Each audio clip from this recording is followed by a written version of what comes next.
Today, the students from University of Dhaka have gathered in a powerful protest against the Palestine genocide, a term that has been reverberated worldwide as the Palestinian people continue to face systematic oppression. আসলে আপনারা জানেন যে বর্বরচিত হামলা মানে এই ধরনের হামলা আমরা গত শতাব্দীতে আসলে দেখিনি। As the global community watches, silence from the many powerful nations, particularly in the Muslim countries, has been deafening. While protests in cities worldwide demand justice for Palestine, the lack of a unified and forceful response from Muslim majority countries raises critical questions about international solidarity and the role of political alliances in shaping the course of history.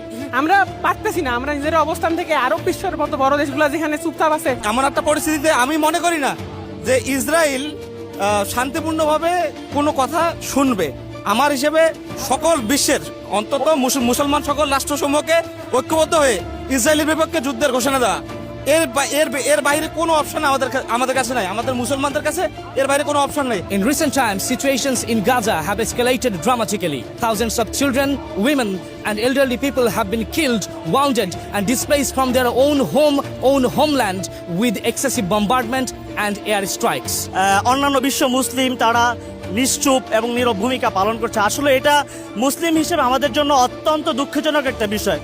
এটা তো ভাই ধর্মীয় কোনো issue না, প্রথমত কথা হচ্ছে এটা একটা মানবতার বিষয়। International calls for a ceasefire have intensified, but broker to peace have been unsuccessful and denied, betrayed by the Zionists.